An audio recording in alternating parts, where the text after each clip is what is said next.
நம்ம சேனலை சப்ஸ்கிரைப் பண்ண எல்லாருக்கும் ரொம்ப நன்றி. இன்றைக்கி தந்தூரி சிக்கன் நான் எப்படி செஞ்சேன்னு உங்கள் கூட ஷேர் பண்ணிக்கிறேன்.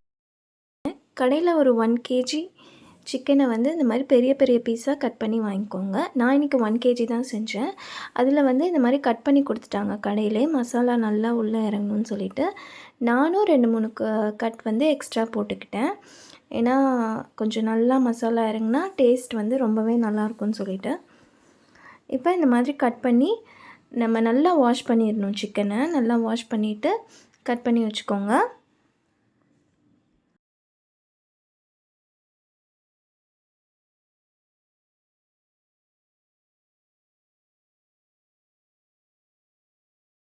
இப்போ மேரினேட் பண்ணி வைக்கிறதுக்கு ஃபர்ஸ்ட்டு மெயின் இன்க்ரீடியன்ட் வந்து இந்த தயிர் தான். ஹங் கர்ட்னு சொல்லுவாங்க. ஒன்றும் இல்லை, தயிரை வந்து நீங்கள் இந்த மாதிரி வடிகட்டிட்டிங்கன்னா அதில் இருக்க தண்ணிலாம் இறங்கிரும். அது ஒரு 6 ஸ்பூன் போட்டுக்கோங்க. மொத்தமாக ஒரு 100லேருந்து 150 ml போட்டுக்கலாம். அதில் தண்ணி ஃபுல்லாக போனோன்னா நமக்கு கொஞ்சம் தான் கிடைக்கும். நீங்கள் இந்த பேக்கெட் தயிர் கூட வாங்கிக்கலாம். 100 ml 150 ml தயிர் பேக்கெட் வாங்கி அதை நல்லா வடிகட்டி இந்த மாதிரி எடுத்துக்கோங்க.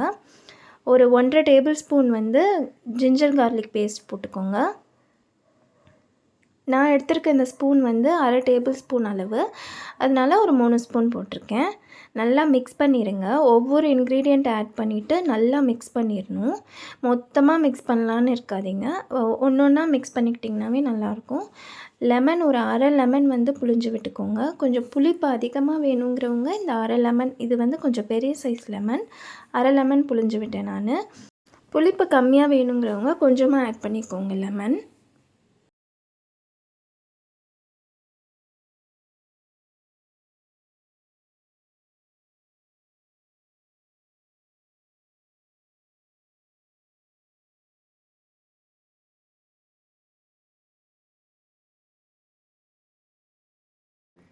நெக்ஸ்ட்டு இதுக்கு வந்து காஷ்மீரி ரெட் சில்லி பவுடர் எடுத்துக்கோங்க. அதான் காரம் கம்மியாகவும் கலர் வந்து நல்லாவும் இருக்கும். இது வந்து நான் ஒரு 15 கிராம் யூஸ் பண்ணேன்.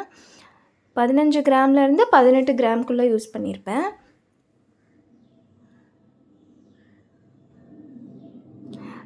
டேபிள் ஸ்பூன் கணக்கில் சொல்லணுன்னா ஒரு 1 1/4 டேபிள் ஸ்பூன் அளவு யூஸ் பண்ணிக்கோங்க. இது வந்து கரம் மசாலா பவுடர், கடையில் வாங்கினது தான். இது ஒரு 1 டேபிள் ஸ்பூன் ஆட் பண்ணியிருக்கேன். சால்ட் வந்து நைஸ் உப்பு ஆட் பண்ணியிருக்கேன். இது ஒரு 1 டேபிள் ஸ்பூன் ஆட் பண்ணிக்கோங்க. பத்தலைன்னா பார்த்துட்டு போட்டுக்கோங்க.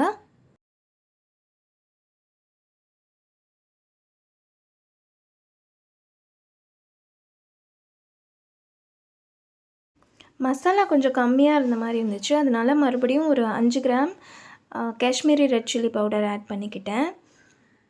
இந்த சில்லி பவுடருக்கு ஏற்ற மாதிரி கொஞ்சமாக உப்பும் ஆட் பண்ணிக்கிட்டேன்.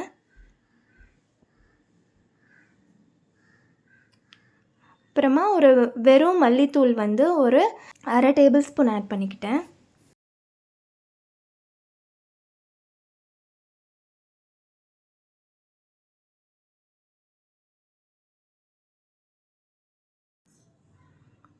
இப்போ சன்ஃப்ளவர் ரீஃபைண்ட் ஆயில் வந்து ஒரு 1 1/2 டேபிள் ஸ்பூன்லேருந்து 2 டேபிள் ஸ்பூன் ஆட் பண்ணிக்கோங்க.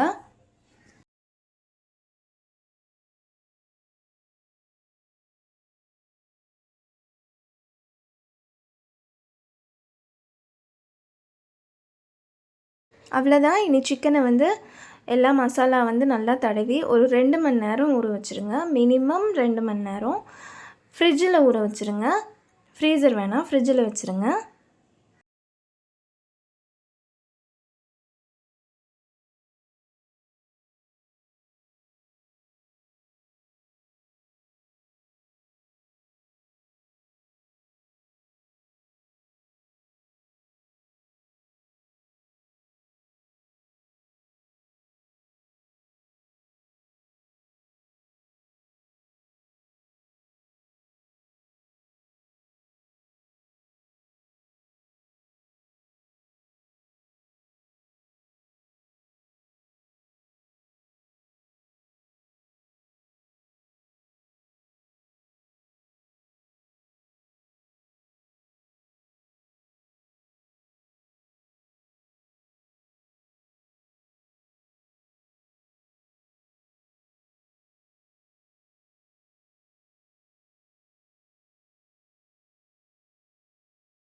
ஓடிஜியில் குக் பண்ண போகிறதுனால அந்த கிரில்லில் வச்சுட்டு கீழே வந்து ஒரு ட்ரே வச்சுட்டேன். அப்போ தான் மசாலா வடியாமல் இருக்கும். இல்லைன்னா ஃபுல்லாக வடிஞ்சு அந்த ராட்லலாம் வடிஞ்சிரும்னு சொல்லிட்டு கீழே ஒரு ட்ரே வச்சுருக்கேன். ஏற்கனவே வந்து ப்ரீஹீட் பண்ணி வச்ச ஓடிஜி தான் இது. 200 டிகிரி செல்சியஸில் 10 மினிட்ஸ் ப்ரீஹீட் பண்ணி வச்சுருந்தேன். இப்போ 200 டிகிரி செல்சியஸில் ஒரு 20 மினிட்ஸ்க்கு டைமர் செட் பண்ணியிருக்கேன். ஒரு 10 மினிட்ஸ் கழித்து மறுபடியும் அந்த சிக்கனை வந்து வெளியே எடுத்துகிட்டு அதை வந்து கொஞ்சம் திருப்பி போடணும். எந்த அளவுக்கு குக் ஆகிருக்குன்னு செக் பண்ணிவிட்டு மேலே கொஞ்சம் ஆயில் அப்ளை பண்ணிக்கலாம். எனக்கு கொஞ்சம் ட்ரை ஆன மாதிரி இருந்துச்சு, அதனால் லைட்டாக ஆயில் அப்ளை பண்ணிக்கிட்டேன்.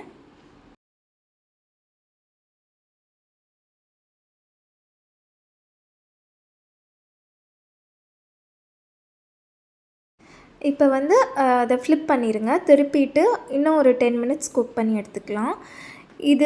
இந்த டைமிங்லேயே குக் ஆகிடுச்சான்னு கேட்டிங்கன்னா டெஃபினட்டாக இல்லைங்க. இன்னும் வந்து மறுபடியும் நான் என்ன பண்ணேன், 200 டிகிரி செல்சியஸ்லேருந்து 250க்கு மாற்றிட்டேன். 250க்கு மாற்றிட்டு அந்த கீழே வச்சோம்ல ட்ரே, அதை வந்து நான் எடுத்துட்டேன். அந்த ட்ரே எடுத்ததுக்கப்புறமா 2 சைடுமே அந்த ஹீட்டிங் ராட்லேருந்து ஹீட் நல்லா ப்ரொடியூஸ் ஆகி சீக்கிரமாகவே கொஞ்சம் குக் ஆன மாதிரி தெரிஞ்சிச்சு. அதனால தான் நான் அந்த ட்ரே எடுத்துட்டேன். இனிமேல் வந்து அது சிந்தவும் சிந்தாது.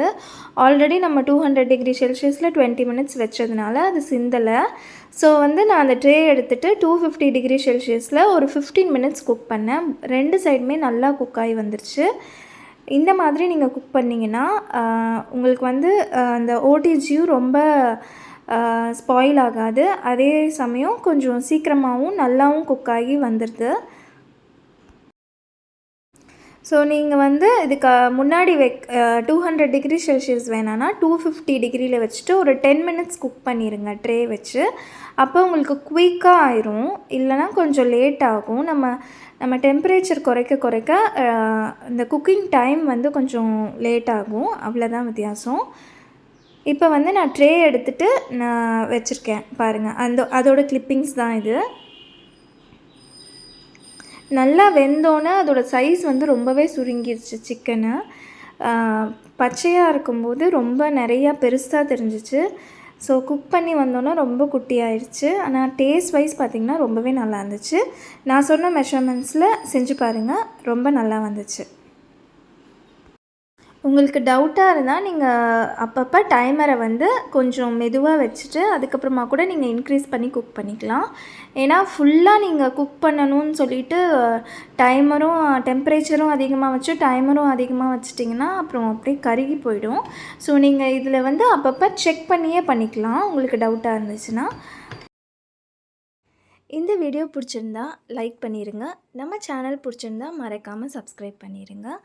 இது செய்ய போகிறீங்கன்னா ஒரு 4 மணி நேரத்துக்கு முன்னாடியே ப்ரிப்ரேஷன் ஸ்டார்ட் பண்ணிடுங்க. டக்குன்னு செய்ய முடியாது. 4 மணி நேரத்துக்கு முன்னாடியே நீங்கள் வாங்கிட்டு வந்து மேரினேட் பண்ணி எல்லாம் வச்சிட்டிங்கன்னா தான் இது வந்து கரெக்டாக இருக்கும் டைமிங்.